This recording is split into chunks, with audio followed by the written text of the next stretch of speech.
Alright, this is a quick one that deserves a mention mainly because of another card that could do this, but Konami came in with a no fun hammer and just sort of stopped it. Illusion Destruction appeared in the two-part rematch duel between Akiza and Misty in Yu-Gi-Oh! 5Ds, in the meat of the Dark Signer arc. You know, the part where Sayer got munched by the giant glowy lizard? Yeah, that one. The card simply flips another card face down. Not a monster, mind you, a card. If Darkness Approaches was a ruling nightmare for Master Rule 4, I imagine this is the sleep paralysis monster to go with it.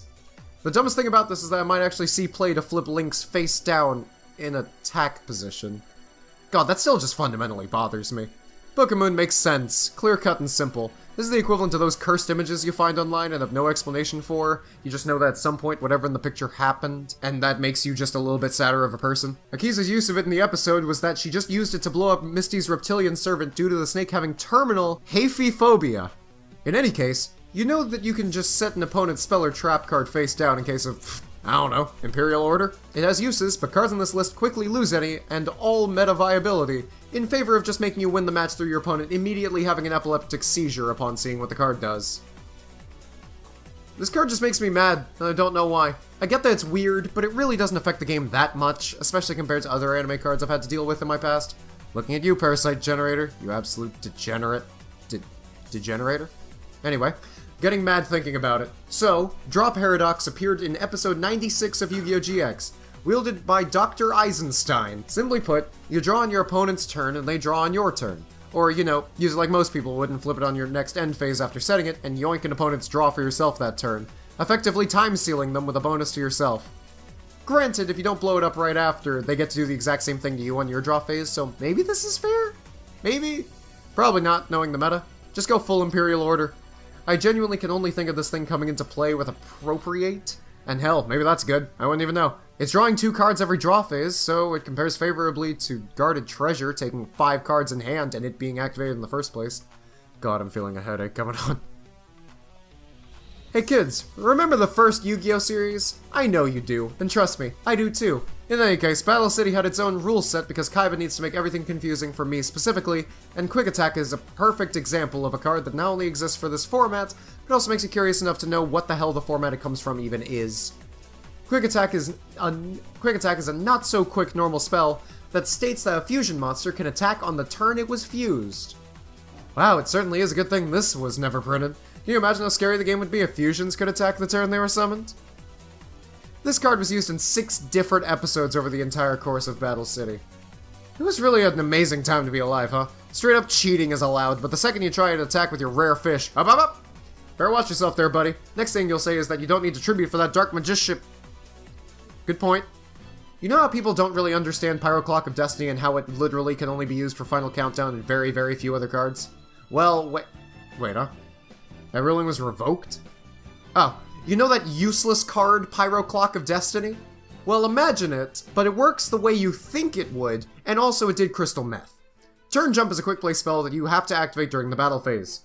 For the next 3 turns each, skipping the draw phase of course, each player must pass their turn. Manually. Actively. You have to end your turn. Then your opponent has to end their turn 3 times. Once those 6 turns have passed, you may resume play from the battle phase. Wait, does that mean the battle phase just continues where you left off, or do you get a new one? Do you get to attack with the monsters that you already attacked with? Is this a new battle phase? It probably is, right? You at least move through each phase here, so cards like Gold Sark and Future Fusion would proc, assuming you've already played them before activating Turn Jump. This certainly doesn't seem to be a mischievous time goddess, more like a rude gnome. You can use this with Silent Magician like in the show, you can make Final Countdown even more annoying, or you can play it in literally anything just to hear you and your opponent say the word pass 6 times in a row. Last one is certainly the most meta-defining, as annoying your opponent with hand traps kills the uninitiated spirits, so this would bring it to a whole new level. Just slow play in there too, be a real douche about it. Really is a new take on Konami's time rules. Run 3 in every deck, put every duel into 20 plus turns. God, I don't like any card on this list so far. Darkness is the field spell played by Night Shroud. No, not that one. That's the pox on my house. Darkness blows up your own back row on activation and then sets 5 named traps, 0, Infinity, and Darkness 1, 2, and 3, from your deck at random, and then you're not allowed to look at them. Man, GX predicted the new confirmation rules too. Ahead of your time, Jaden. During each end phase, set all traps you control and then shuffle their positions. However, if the field spell here or any piece of your back row gets hit with an MST, TT, or any such T whatsoever, Feather Duster yourself again. Because you choose to play this card, this deck. You choose your fate here. You earn this. This is the equivalent of playing Yu-Gi-Oh! And Battleship simultaneously with a bit of straight-up gambling thrown in there as well. The best possible outcome is killing 3 cards, dealing 3k burn, and making a monster you have gain 3k attack, but the whole deck is bugged to hell in Yu-Gi-Oh! Pro, and is really only playable in boss duel modes. This is one of those cards you may just want to use in the form of proxies with your friends and see what happens. Tabletop card game on an actual tabletop? What is this, 12th century Europe? This is the card that actually really makes little kids happy. All you have to do is use its effect and say the word peekaboo and they start laughing, and it's great. Number 48, Shadow Lich, is a rank 3 that requires 2 level 3s and has the number clause. When it's attacked, would be destroyed, or banished by your opponent, special summon as many rank 3 phantom tokens as possible until the end phase, instead of it actually dying, and hide this guy among them with the same stats and name. You take no damage from battles involving tokens, which, remember, 48 is until the end phase, and when one's destroyed, burn for its stats, so 500 burn. Furthermore, it has the ability to, once per turn, beef itself up by the total stats of all phantom tokens you control until the end phase. However, because it drops itself to those stats and becomes a token, it means it becomes 3,500 attack rather than 4,800. Is it good? No. Is it one of the funniest cards just because it spams the field with ranked tokens? Hell yeah. Granted, I may be being unfair in saying it isn't good if it summons tokens. This thing may straight up be busted in whatever Link spam deck can summon it. Hell, depending on the rulings, summoning Xyz tokens allows you to summon the 4,000 attack Infinitrack Link with 2 BA monsters or a Terratop. In either case, number 48 is really a sight to behold when you get off its effect. It brings a token into the extra monster zone, for God's sake. It's an Xyz buffed by Lynx. How does that even happen?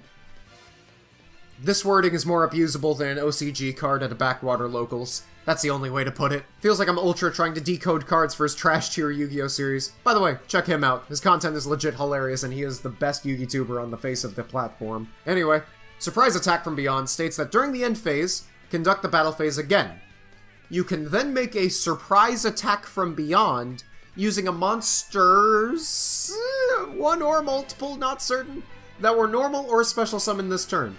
Yeah, you tell me what this card is even trying to say. Apparently Merrick used it to summon Ra back from the grave, but he and Yugi did so many moves in between that and actually attacking. I assume this card's rulings exist on the same plane as people that envision the Final Countdown mirror match featuring Pyro Clock of Destiny. Is it a monster on the field or in the graveyard? Is Beyond itself a metaphor like that one bit of Adam Sandler's Click? Why is the artwork telling me to trust no one, not even myself? What is happening? We finally hit this point. The game broke me. I'm lost for words. Card does whatever you want it to do. I don't care. Go at it. The single dumbest season in Yu-Gi-Oh! Has to be an entire filler arc based on Noah Kaiba. Aside from the nice backstory we got for the Kaiba lineage, this arc is only known for absolutely insane shit happening faster than your eyes can process, like you're watching a live DBZ match of the 23rd Tenkaichi Budokai.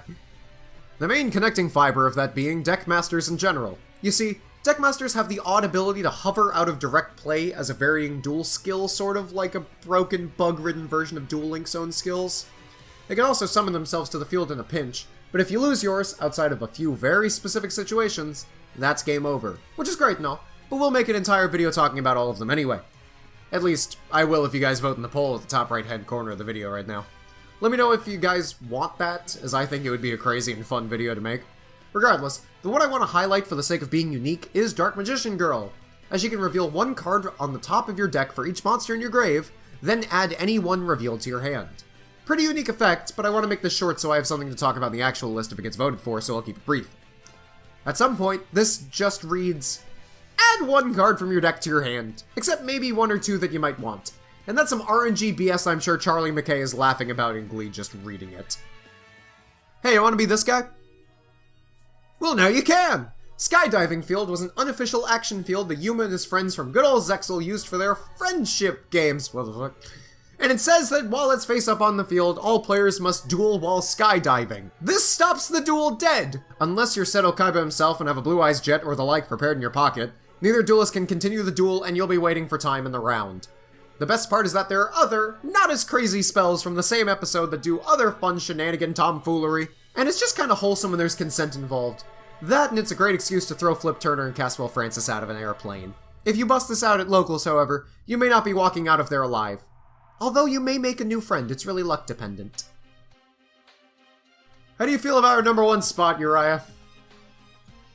Well, I mean, I guess you can.